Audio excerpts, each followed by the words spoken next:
How tall will a tree grow? As tall as it possibly can. You never heard of a tree growing half as high as it could. No, that is impossible. A tree grows as high as it can, drives down every root it can, produces every leaf it can, extends itself as far as it possibly can. Every life form extends to the max, except human beings. Now, why not human beings? Because we're not robots. We've been given the dignity of choice. And here's a couple of alternatives on the dignity of choice. To be part of or all of. You have the potential to be, and you got the choice. Do a little to make yourself comfortable and forget the rest, or do it all. Do not doubt your own ability. Don't doubt your ability to think. Don't doubt your ability to grow. Don't doubt your ability to take command. Don't doubt your ability to learn all the skill. Whatever you want, I'm telling you it's all possible. Make this note, none of us lack the capacity. We have far more capacity than we have time to take advantage of. I do read a record where it says, all that time ago, some people lived to be 700 years, 800 years, 900 years old. I feel a little shortchanged when I only had the chance maybe to live 70, 80, 90, 100 years. When all that time ago, the record says some lived to be 700, 800, 900 years. It seems like it would take 7 or 8 or 900 years to tap the full extent of our capacity, let alone 70, 80, 90, 100 years. But here's what I'm asking you to do. Get busy. You've got more brain power than you've used so far. You've got more potential than you've used so far. You've got more strength than you've possibly used so far. No telling how many languages you can learn, no telling how far you can go, no telling how strong you can get until you get busy working on yourself and see if you can't tap all of your full potential. Success is not something you pursue, chase, run after. Success is something you develop, something you become. You attract success.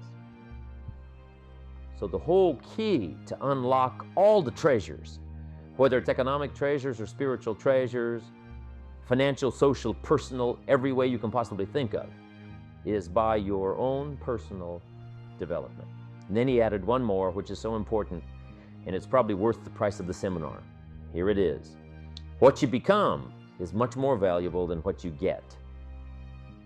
What you become is much more valuable than what you get. The major question to ask on the job is not what am I getting here? The major question to ask on the job is what am I becoming here? Not what am I getting, what am I becoming? So it's very important what you become, because what you become attracts. If you become cynical, you attract cynicism. What you become attracts. So this whole subject of personal development was so vitally important to me. It changed my life. You say, well, what can I do about the upcoming winters of my life? The challenges that I know I'm going to face. Here's what you can do. You can get wiser and stronger and better. Just make a list of that trio of words. Wiser, stronger, and better. Go home smarter than you came. Go home with more ideas than you came with. Get stronger. You can develop the muscle. You can develop the courage muscle. You can develop the inspiration muscle. You can develop the dedication muscle. You can get stronger. There isn't anybody here that can't get stronger. Next time we see you, may not even recognize you. How strong you're going to be able to become in language, in style, in personality, your ability to cope, the ability to handle with anything that happens, no matter what happens. And the third one is get better. We can all get better. I've gotten better. First talk I gave, I stood up, my mind sat back down. But here's the secret to my success. I stood up and did it again. I stood up and I did it again. And I did it again and I did it again all those many years ago. I did it when I was scared, and I did it when I didn't want to, and I did it when I was ill. And I did it when it didn't work well, and I did it when they didn't appreciate it, and I didn't a lot of times, and I didn't know much what I was doing. I just did it anyway. And now all these years later, I'm asked to walk on this stage with the greatest introduction I've ever had, greatest response and welcome I've ever had, the greatest opportunity I've ever had to touch this many lives with a mixture of words and heart and soul. Well, I got better. I got better day by day and week by week and month by month, and I'm asking you to do the same thing until you can develop a long arm and a long reach, until you can develop influence that won't quit. Touch people next year you couldn't touch this year. Touch people now you couldn't touch before. Conduct a meeting now you couldn't conduct before. Heart and soul now mixed in there that wasn't there, missing before. I'm asking all of you to get better in spite of the winters, in spite of the downturn, the money downturn, the social downturn, the personal downturn, whatever it is. Just get stronger. Get better. You know, we put some of the valuable things on the high shelf so you can't get to them until you qualify. If you want the things on the higher shelf, you got to stand on the books you read. Every book you read, you get to stand a little higher so you can get the things on a higher shelf. See, I learned those concepts. It was so incredible. Do something different the next 90 days than you did the last 90 days, like picking up the books to read.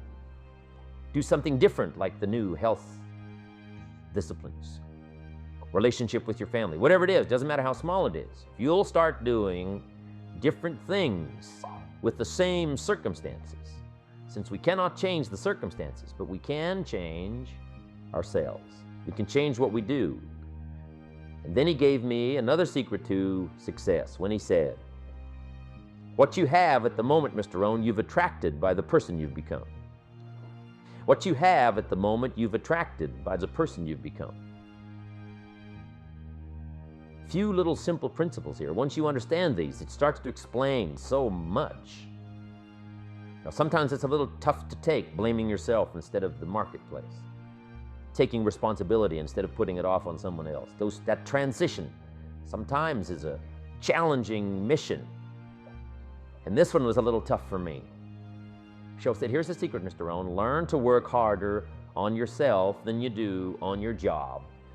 Once I got that, it turned my life around. Learn to work harder on yourself than you do on your job.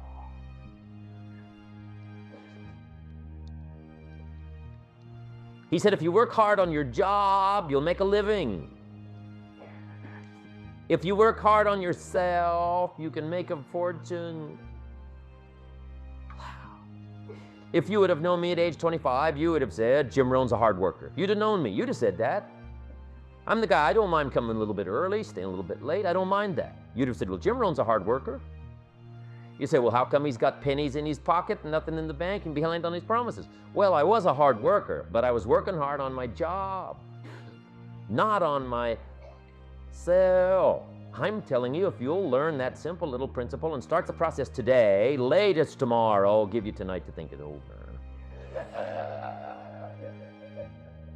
And start this whole process of personal development, work on yourself, make yourself more valuable to the marketplace. I'm telling you, you can so dynamically change your income, and economics is the least of the values that you can start earning in terms of equity if you'll start working harder on yourself than you do on your job. Work hard on yourself and develop the graces. All of the stuff necessary to become more valuable to the marketplace. I'm telling you, your whole life can explode into change. Promotions, no problem. Becoming more valuable to the company, I'm telling you, no problem. Money, no problem. Economics, no problem. Future, no problem. If you just go to work on the right thing. Not get things out there to change. Don't try to change the seed. Don't change the soil. Don't change the sunshine. Don't change the rain. Don't change the mix of seasons. Let the miracle of everything that's available work for you, and start working on the inside. Work on your philosophy. Work on your attitude. Work on your personality. Work on your language. Work on the gift of communication. Work on all of your abilities. And if you'll start making those personal changes, I'm telling you, everything will change for you. Forget the thief in the alley that's after your purse. What about the thief in your mind that's after your promise? The thief in your mind that says you're too short. The thief in your mind that says you're too tall. The thief in your mind that says, well, yes, it'll happen to people out in California, but it can't happen way over here on this side of the world. I'm asking you to conquer that thief even though you find him in your own consciousness. I want to reassure you that you can do it. I want you to reassure you that you can make the decisions. I want to reassure you that no matter what the night, no matter what the storm, no matter what the difficulty, there isn't anybody here that can't figure it out Find some things to do, step at a time, yes. Minute at a time, yes. Day at a time, yes. Week at a time, yes. But there isn't anything you can't walk away from. There isn't any challenge you can't overcome. I want you to have that kind of belief in yourself. A person who has purpose in their life, they have something to go for, some meaning. One writer described it, for some people it becomes a magnificent obsession. And for you and I, maybe it doesn't need to be that dramatic as a magnificent obsession. But it has to be something that does something to us, something that pulls us, especially into the future. You know, there are many influences on us. One is the influence of the past. Some people are always pulled back by the past. Some people are always pulled aside by the distractions. But here's what's powerful. If you have a list of high purpose in your life, it pulls you toward the future. And the more powerful the purpose is, the stronger it pulls. And here's the other great advantage if you have purpose for the future. It pulls you through all kinds of challenges and all kinds of difficulties. If you don't have these strong purposes for the future, it's easy to get swallowed by a bad day. It's easy to be almost annihilated by a poor month. And it's easy sometimes to almost disappear beneath the waves of a year that goes backwards if you don't have something to pull you beyond that year. So if you want something to pull you through all kinds of challenges, all kinds of difficulties, and things that come at you, you got to have something on out there, beyond today, beyond next week, beyond next month, beyond this year, that pulls you into the future. And the clearer it is, the stronger it pulls. The more dynamic it is, the more it affects your life, your spirit, your heart, your soul. It also creates imagination. It gets your mind working on how to achieve that purpose. And if your mind will work, and if your heart works, and if your spirit works, and if you have good input, like good ideas, I'm telling you, there isn't anything you can't accomplish. So that's one of the great powers that'll make a variable of you, and that is purpose. I want you to ponder these 4 questions. Here's the first one, and that's why. Why pay the price? Why work this hard? Why go this far? Why try to learn this much? Why try to do it all? Why try to see it all? Why try to have it all? Why do it? Why learn it? Why study? Why put yourself out? Why try to take on this much responsibility? Why develop yourself to the full? Why try to become all that you can possibly become? Why try to earn as much as you can earn, share as much as you can share, develop every skill you possibly can, see every human you possibly can, go to every class you possibly can, touch everybody you possibly can? Why do that much? Why go that far? Why share that much? Why give that much away? Why try to see everything? Why try to do everything? Why try to become everything? That's a good question, why? And you're the only one personally that can answer that question for yourself. You've got to have your own list of whys. Work on your list of whys. One of the big thrusts for success is to come up with a strong enough why. If the why is powerful, the how is easy. But if the why isn't strong, if your goals aren't powerful, if the vision isn't clear, the old prophet said, without a vision we die, without a vision we perish, without a dream we're nothing. I'm asking you to sit down with your family and develop a dream strategy. I'm asking you to make a list of what you want. What kind of health do you want? What kind of skills do you want? What kind of income do you want? What kind of gifts do you wish to bestow? What kind of power would you like to have? What kind of influence would you like to have? I'm asking you to go home and work on the why. Spend some time as you fly over the clouds and over the ocean back to where you came from. I'm asking you to have a vision by the time you've reached home of why you want this kind of income, why you want this kind of recognition and these kinds of skills. I'm asking you to develop your own list of why. Now, here's number 2. The first question to ponder when you go home is why. Here's another good answer to why. It's the second question. Why not? Why not see how much you can earn? Why not see how much you can learn? Why not see how many skills you can develop? Why not see what kind of person you can become? Why not see what kind of influence you can have? Why not see how many people you can rescue from oblivion? Why not see how many people you can reach? I want you to establish some of your goals. I want you to give thoughtful consideration to your goals. And why not? If we've got good health for many, why not the rest? If it's happened for you, why not others? And why not you? I want you to take that personal. Why not? Why not? You've got to stay here till you go. I mean, what else are you going to do? Why not see how much you can do, how far you can go? Now, here's number 3. Why not you?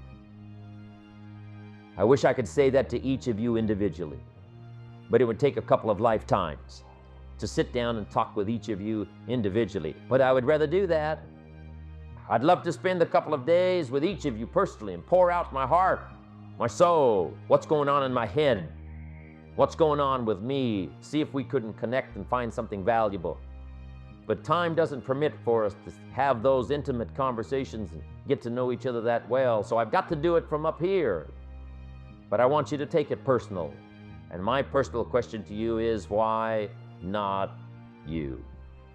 You've got the brains, you can make decisions, you can study the plan, you can change your life, you can grow immensely in the next few years, you can make your dreams come true, you can build a financial wall around your family nothing can get through, you can become healthy, you can become powerful. Why not you? And now here's my last question, my very last question on the questions to ponder is, why not now? This is a good time as the 20th century starts to wind down, a few more years as we get ready for century 21. What a good time to set your goals, work on yourself, work on your skills. What a good time to get it together. What a good time to start this process. Personal development, growing, changing, developing, having a good plan for your money and for your life and for your future. Why not now? And I hope I have a chance to see you one of these days and share with you the experience, the reaction, response you might have had from my message today. And until I get a chance to see you on this side of the world or the other side of the world, in some school or some seminar, or maybe I'll come and speak for a company that you work for someday, I hope I get a chance to meet you. Until then, I wish you the best. I want all that I've gotten to be yours and much, much more. God bless. Goodbye.